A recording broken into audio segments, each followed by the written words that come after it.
Back here, first things first. So a few minutes ago, the guys were talking AFC playoff picks. Broussard and Wilds have Mac Jones and the Patriots. Yeah. Automatics to make the playoffs. No brainers, no doubts. Nick. Yeah. Slightly on a different page, not a believer. Why, Nick? Well, so the comparison most people are drawing is Patriots or Dolphins for that final playoff spot. They're both in the same division, and they happen to play each other week one. So I think you can make the strong case, even though the Patriots spent that money on Jonnu Smith and Hunter Henry, that the best tight end on those two teams is Gesicki, the Dolphins tight end. Certainly you can make the case the better receiving group, without a doubt. Will Fuller, when he comes back from suspension, Waddle, Devontae Parker, the Dolphins have the better receiving group. But I want to talk about the quarterbacks. And Wilds, I want to throw this to you, because you remember all the way back yesterday when I made the point that, did you see Clemson this weekend and how terrible that offense looked? And how that made me even more optimistic about Trevor Lawrence this year? Well, you know the corollary of that take? Did you see Alabama this weekend? And Bryce Young and his 22 career pass attempts, without, by the way, first round receivers on the field. Well, maybe they'll turn into it. He looked pretty good. Looked pretty good to me. They will. Threw for almost 400, had 4 touchdowns, 0 interceptions as Alabama rolled. And I was like, you know what? That looks a lot like the Alabama offense looked under Tua, who everybody thinks stinks now. And a lot like how the Alabama offense looked under Mac Jones. And a lot like the Alabama offense probably is going to look like after Bryce Young's gone, that next quarterback. And then I said, hey, what are the Heisman odds? Let me look. Oh, Bryce Young, he's first in Heisman odds. And I'm like, oh, so should that affect my confidence level in Mac Jones? Because it did. Did that make me think, oh, maybe that's a little plug and play?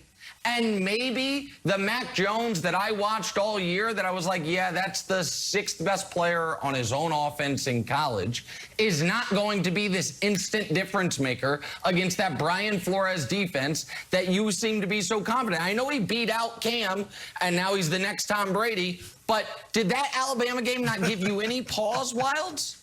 Zero. Well, first of all, Mac Jones led all of college football when completion passes. He's going to be accurate. And if we want to just play it out, I'll play the game, then that means Tua is bad too. Let's play the game. If you're saying Mac Jones is overrated, that also means Tua is overrated. It also means Jalen Hurts is overrated. And you should have brought it up last segment, if that's what you want to say, that Alabama is all of a sudden this system quarterback school. He had on tight clock. I had to get the Gardner question. It was your next question. We had to get into the facts. Yeah, it was the next question.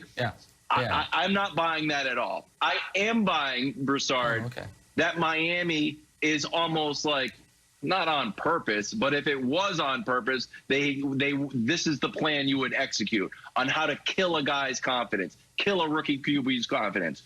Have a supportive veteran, but then pull out the supportive veteran and put in Tua too early. We don't need to win the games. Take him out of the games, not once, multiple times. And then, all right, we're going to ship Fitzmagic out so it's your team. All right, we'll get through a little bit, just a little bit of training camp, and then have public rumors out there on purpose as sort of a weather vane of like, what about Deshaun Watson? How would Miami feel about Deshaun Watson? Is this too hot or is this too not? In the process, killing Tua's confidence to the point where Brian Flores has to go out and say, this is our quarterback. I can't make it any more clear. This is our quarterback. Broussard, you know, it's like when a coach is going to get fired. It's like, this is our guy. Like, no team who has a quarterback is saying this is our quarterback. The Chargers are not there to be like, you know what? Justin Herbert is our guy. Like, yeah, obviously. So if you have to say it, something's wrong. I think the Dolphins have shot to his confidence. Meanwhile, the Patriots are doing the exact opposite thing, boosting Mac Jones up, going to probably let him wear number 12. He's playing so well. So Patriots up, Dolphins down, unfortunately, although I like Tua. Well, apparently, Wilds, that type of indecisiveness from your decision makers engenders confidence in Nick Wright. I mean, Nick loves these Dolphins despite all their shenanigans. Nick, that Alabama take was beneath you. You're better than that. You're better than that, Nick. Just keep that college take away to yourself, all right?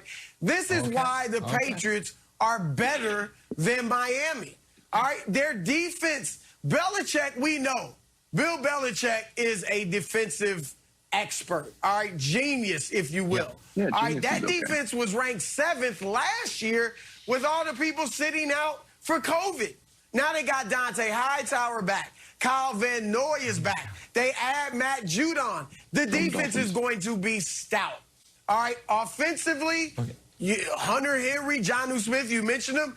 Whether they're the best tight ends in the first week of the game or not, they are very good tight ends who will help Mac Jones. The offensive line, one of the best in the league. That means they are going to have a strong running game. And they did add receivers. I mean, Kendrick Bourne and Nelson Aguilar, who, he can drop a few, but he's not bad. I don't mind Nelson Aguilar. All right, and here's all that Mac has to do. We saw Mac and I get it, it's the preseason, but he's a big-time decision maker. He's very smart. And he's accurate. Smart and guy. Nick, all he has to do is manage. He's going to manage the game. He'll make some plays here or there. But for the most part, he's just got to manage. And I know we want to shoot him down because he's a rookie. Rookies don't lead their teams to the playoffs. No. Well, Ben Roethlisberger did it. I believe it can happen. Russell Wilson and I think with a great coach like Belichick, it's going to happen. Okay, some of these, there are things that just keep getting said about the Patriots last year that must be corrected, Wilds. The first one is this idea that it was Champ Bailey and Mike Singletary that opted out and they're coming back. Stop it. Oh, my God. They didn't have Dante. Dante Hightower's a really good player. And then a bunch of who cares opted out. He's a really good player, and then a bunch of guys opted out. The other one is this. Oh, the Cam fumble against Buffalo. If he doesn't fumble, they win. That is a lie. That it's not as bad as the if Kyrie doesn't make the shot, LeBron loses the finals lie because the game was tied. The Patriots were down 3 driving to kick the tying field goal when Cam fumbled. If Cam doesn't fumble and then they make the field goal, then they get to overtime. They were not, 2 bounces away and they're a playoff team. Momentum. It's crazy. And momentum, sure. Just this idea that the Patriots offense is just such a well-oiled machine with all these elite playmakers. You just need a quarterback who's not going to screw it up. That's not true. It's just not true. If the most accomplished player in your entire offense is Hunter Henry, then guess what? You need your quarterback to make some big-time throws. So we'll see if he does it, Jenna. But everyone has gone crazy on this. They'll be fine. And Belichick coached the defense up. But just don't make mistakes. When you have playmakers like Harris in the backfield and Henry and Smith at tight end, it's Gronk Hernandez. And, I mean, have you seen Kendrick Bourne, who's got the exact body type I do? Like, stop it. Everyone, take a breath. Take a breath. Taller than you thought. Jenna. So, just so I'm clear, you're not in on the Patriots making the playoffs. I just want to make sure I fully understood where you're going with it. Not in. Okay. Yep, just want to make sure. Let's talk about someone who probably will make the playoffs. Aaron Rodgers is the MVP, the quarterback with the most to prove this season. Broussard has a list. The list will be unveiled. It will be unveiled next on First Things First.